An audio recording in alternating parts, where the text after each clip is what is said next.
someone said to me, I guess I'm running out of topic, that I was showing that video about the situation in Israel.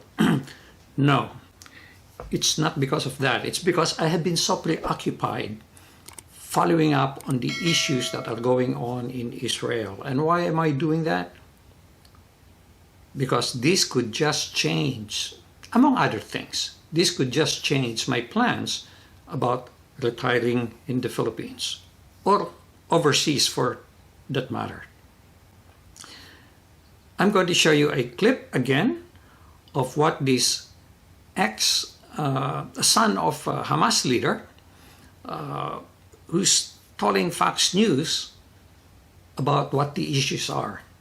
And hopefully this will help you understand that it goes beyond politics. I think this is more religion. And I do believe that. Let's take a look at it. It seems like people are still confused. Someone that's not confused is Mossab Youssef. He's the son of a founding Hamas leader, and he's the author of Son of Hamas. Thanks so much for joining the program. You know, I'm always curious because we have so many Americans here that don't understand Hamas. Can you paint the picture for the audience of who we're dealing with? Some have referred to them as Israel's ISIS. Why do they say this, sir? Well, good morning. Morning. It's the wrong comparison, to say Hamas and ISIS, because I think Hamas is a lot more dangerous. Look at the division and the global confusion because of Hamas. They brought us to our knees somehow, by their brutality and their barbarism. Brutality is even underestimating Hamas act. Hamas is a religious movement, and they are raging a religious movement against Israel. This is what they are doing. The mainstream media cannot say this because they are afraid to ignite a religious war. And what I say, it already is.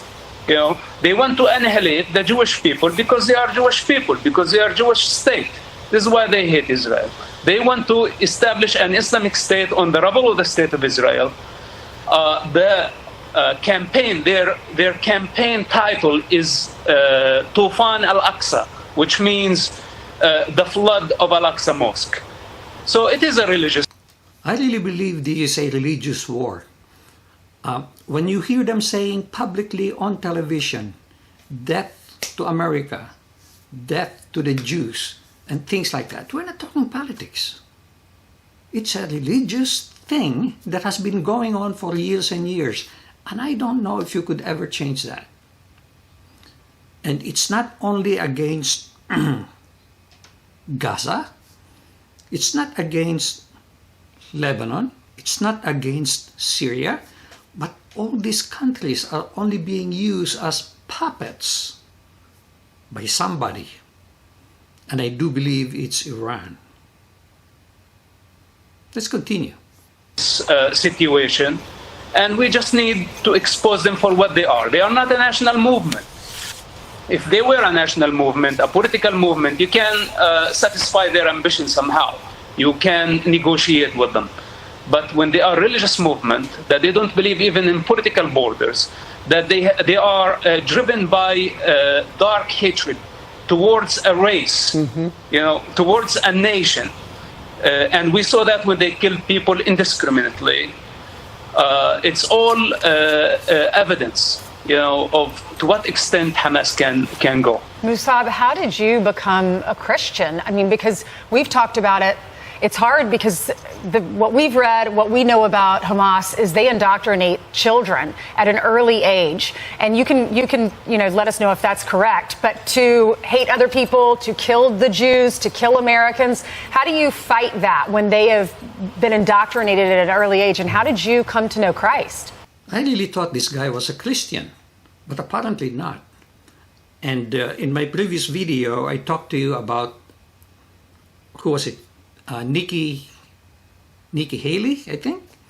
And she went to Gaza one time, and he saw how the children are being educated, or I should say, indoctrinated, brainwashed. when they say, if there are 5 Jews, you killed 4, how many Jews are left? They are putting in the head of these people at their early childhood that Jews are bad and they should be killed. Now that's terrible, because now they're going into Gaza, right?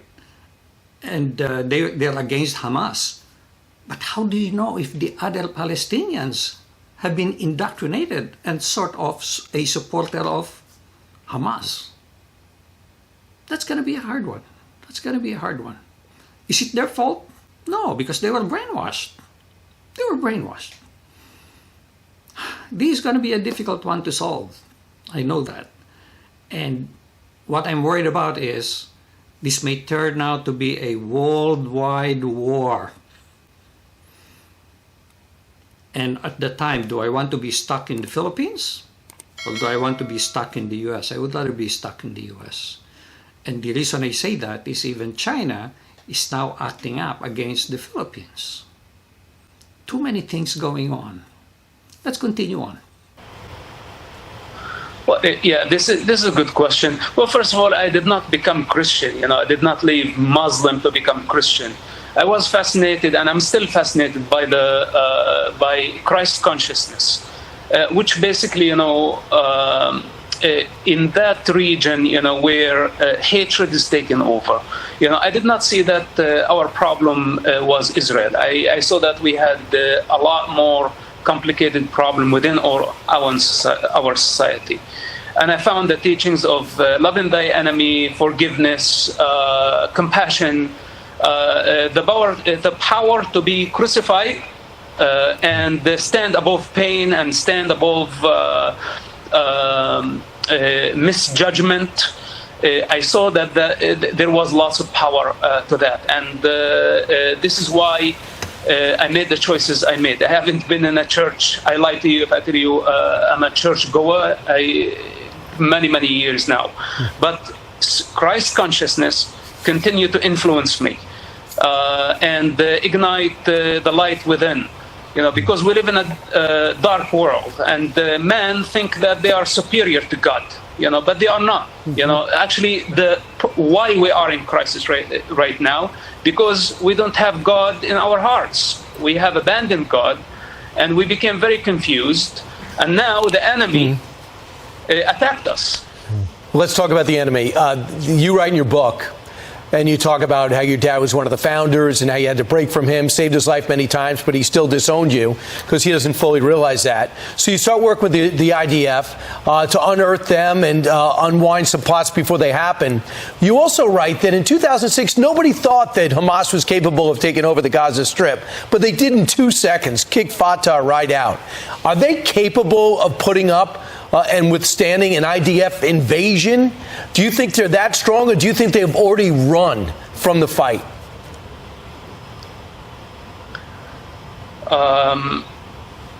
Their strength that they are hiding behind children and women and many civilians.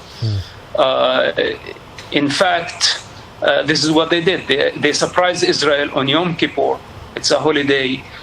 And then they ran very quickly to hide and use human shields. They have many tunnels, they used the funds and the aid that came to Gaza. Instead of it went to the people, they used it to dig tunnels. And this is what they've been doing, digging tunnels under the ground. So it's very hard to deal with this type of suicidal group of fighters who basically don't appreciate life. They don't praise life. They actually looking forward to death. The next life. So this is why it's very hard, for not only for Israel. Musab, do you think they're there, though? Do you think they're still there, or do you think they're trying to get out through the Rafah Pass? No, I think they are still there, and they are preparing. And the reason that Israel is delaying their campaign because they're gathering intelligence, I think they should wait little bit longer, because without intelligence, without information, knowing the tunnels' mouths, Right. and the Hamas movement on the ground, it is going to be a very difficult war. Now, does this mean that I am changing my mind right now? No. But this is something on top of my mind at the moment. Keep in mind, when I bought this condominium, I went to the Philippines and I decided, I think I'm going to retire partly in the Philippines so that I can explore the island and learn what I missed, because I left when I was only 20 years old. That was 2016, and I was 67 years old at the time. Good idea at that time. But then what happened? After I stayed in the condo for 1 month, went home, boom, comes COVID. So I got stuck in the US for a good 4 years. I'm getting old, and some of the ailments I have are starting to surface. So now I'm thinking, maybe it's time to sell the condo, get back to the US full time, and maybe go to different islands in the Caribbean where just for a vacation, for a week or two vacation, instead of staying around in the Philippines. I'm just thinking, okay? I'm not saying I have decided to do that, but I'm just thinking that is a possibility. The fact that it's taking me longer to recover from minor sickness, the so-called minor issues I have are becoming gradually serious issues. And now you have this war that is unfortunately very, very likely to happen. Now, whether Iran is going to get involved, I don't know. That's a big if, because I think Iran is scared of the United States as much as they speak loudly that they hate America and the Americans. They hate the Jews. I'm not sure that they'll go to the extent of starting a war with the United States. Nevertheless, it's likely that this war is going to be going on for an extended period of time. And don't say that what happened in Israel is not going to happen in the United States, because there is a lot of people in the US also being influenced. Copycats. So this is what's running in my mind, and something you have to think about. Now, some people might say, why worry about that? Just keep on going. No. You don't worry about it, but you have to think about it. You have to consider it. You have to give it due consideration. But that is not to say, I'm so scared. No, that's why I'm saying I have not decided yet, but I am rethinking about the whole situation. That's where I am.